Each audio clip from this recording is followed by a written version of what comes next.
दोस्तों, एक वक्त था जब अमेरिका की आइडियोलॉजी एंटी इंडिया हुआ करती थी और वो पाकिस्तान को अपना सबसे बड़ा शुभचिंतक मानता था।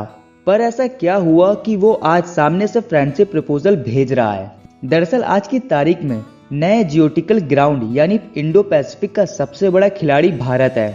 अब दूसरी ओर रशिया और इंडिया की दोस्ती तो काफी अच्छी है, लेकिन आज की तारीख में रशिया की स्थिति तो ऐसी है कि वो दुनिया के दो देशों से कभी भी नाराज नहीं हो सकता। पहला देश इंडिया है और दूसरा देश चाइना है। देखा जाए तो पुतिन और नरेंद्र मोदी की पर्सनल काफी अच्छी दोस्ती भी है, जिसका अंदाजा आप इस बात से लगा सकते हैं जहां 50 मिनट के डिनर को उन दोनों ने मिलकर 5 घंटे का बना दिया था। लेकिन दोस्तों, भारत और रशिया की ये दोस्ती बहुत ही पुरानी है, जिसकी शुरुआत 1971 के युद्ध इंडिया के पाकिस्तान को हराने से हुई थी। इनफैक्ट उसके साथ ही उनके 93,000 सैनिकों को भी कैद कर लिया गया था। लेकिन बहुत कम लोग ये जानते हैं कि उस जंग में यूएस के ट्रैप से रशिया ने ही इंडिया को बाहर निकाला था। अब वॉर के दौरान पाकिस्तान के उस टाइम के गुड फ्रेंड ने इंडिया पर न्यूक्लियर हमला करने का फैसला कर लिया था। इनफैक्ट अमेरिका की मिसाइल शिप के जरिए इंडिया की ओर बढ़ने भी लग गई थी और उसी वक्त वहां आकर रशियन नेवी ने उनका रास्ता रोक लिया, जिसकी वजह से फाइनली अमेरिका को इस वॉर से पीछे हटना पड़ा, क्योंकि यूएसए को लगा कि मामला एस्केलेट हो जाएगा। और रशिया के इस तरह साथ देने से डेफिनेटली इंडिया को बहुत ज्यादा कॉन्फिडेंस मिला। इसके अलावा दोनों कंट्री ने एक ट्रीटी भी साइन की थी, जिसमें रशिया ने इंडिया को श्योर भी किया था कि वो कभी भी इंडिया की सिक्योरिटी पर आंच नहीं आने देगा।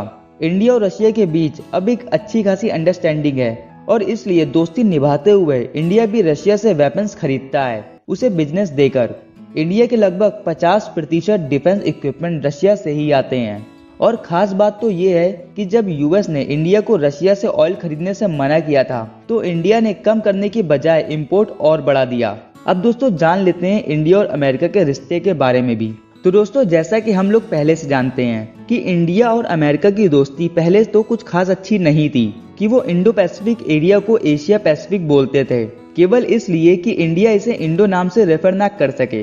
देखा जाए तो इंडिया इन दो सुपर पावर की आइडियोलॉजी के बीच पिस रहा है, क्योंकि अगर वो एक सुपर पावर की आइडियोलॉजी के साथ चलता है या उनके साथ अपने रिलेशन को मजबूत करता है, तो दूसरा सुपर पावर नाराज हो जाता है। लेकिन आज की तारीख में यूएस की बोली फिर भी बदल गई है। अब यूएस इंडिया से बदला निकालने के बजाय अमेरिका के तेवर ही बदल गए हैं। दरअसल अब अमेरिका ये अच्छी तरह जानता है कि एशिया में चाइना उसका कॉम्पिटिटर है और रशिया उसका सबसे बड़ा डर, और ऐसे में थर्ड बिगेस्ट कंट्री इंडिया को अपनी तरफ करना ये उसकी बहुत ही बड़ी जरूरत है। और इंडिया को डोमिनेट करके ये तो होने वाला नहीं, इसीलिए पिछले एक दशक में इनके बीच केवल एक ही डिफेंस डील हुई थी। लेकिन अब अचानक से ही अमेरिका का पूरा ध्यान इंडिया के डिफेंस मार्केट पर आ गया है। दरअसल हुआ ये है कि आत्मनिर्भर भारत के तहत में वो अपने हथियारों को खुद डिजाइन कर रहे हैं। इंडिया के इस मूव ने अमेरिका के लिए दो रास्ते खोल दिए हैं। पहला, जिससे वो ज्वाइंट प्रोजेक्ट और टेक्नोलॉजी शेयर के जरिए इंडियन मार्केट में अपनी जगह पक्की कर सकता है,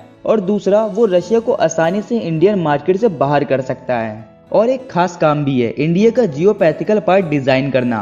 अब अगर इकोनॉमिकल देखें तो रिपोर्ट के हिसाब से यूएस की 200 मल्टीनेशनल कंपनी चाइना से अपना मैन्युफैक्चरिंग बेस शिफ्ट करने का प्लान बना रही हैं। और तो और कोका कोला, डिस्कवरी जैसी इतनी सारी ऑलरेडी इंडिया में भी सेट हो चुकी हैं। अब रही बात जियोपॉलिटिकल की, तो अमेरिका ने इंडिया को अपने ब्लू डॉट नेटवर्क को ज्वाइन करने का इन्विटेशन भी भेज दिया है। अब ये नेटवर्क एक इंफ्रास्ट्रक्चर प्रोजेक्ट है जो एक्सक्लूसिव अफ्रीका से साउथ ईस्ट इंडिया यानी इंडो पैसिफिक रीजन में ऑपरेट करता है, मेनली चाइना के BRI को टक्कर देने के लिए। आप सोच रहे होंगे कि यूएसए ने ऐसा क्यों किया, क्योंकि यही पैसिफिक आज वर्ल्ड पॉलिटिक्स का नया प्लेग्राउंड बन चुका है और इसके बीचों बीच आता है हमारा भारत। तो दोस्तों सवाल ये आता है कि ऐसा क्या चल रहा है कि इंडो पैसिफिक में सारी ग्लोबल पावर का ध्यान रखा हुआ है। दोस्तों इस मैप को देखिए, ये चाइना का BRI प्रोजेक्ट है जिसने पूरे रीजन को अपनी मुट्ठी में जकड़ रखा है। और जैसा कि आप जानते हैं कि दुनिया का 80% इंपोर्ट एक्सपोर्ट पानी के रास्ते ही होता है,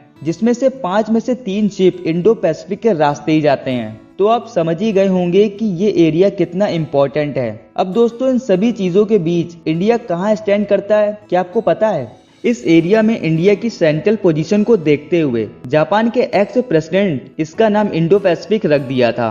और आज अमेरिका के ऑफिसर भी इस रीजन को इंडो पैसिफिक के नाम से बताते हैं ताकि वो इंडिया की गुड बुक्स में आ सकें। और एक रिपोर्ट के मुताबिक इंडिया जापान को कुछ ही सालों में पीछे छोड़ने वाला है। बस इन्हीं सब रीजन की वजह से इंडिया का इन्फ्लुएंस इतना स्ट्रॉन्ग होते जा रहा है कि आज ऑस्ट्रेलियन हाई कमिश्नर ने इंडिया को इंडो पैसिफिक का नेचुरल लीडर बता दिया है। इसलिए आप देख सकते हैं कि आज के वक्त में केवल रशिया और अमेरिका ही नहीं बल्कि सभी देश इंडिया से अच्छे रिलेशन बनाकर चल रहे हैं। वेल दोस्तों, ये तो इंडिया के लिए केवल एक शुरुआत है। मैं आगे आपको इंडिया की और भी जानकारी देता रहूंगा। आज के लिए इतना ही, मिलते हैं अगली वीडियो में। Thank you for watching.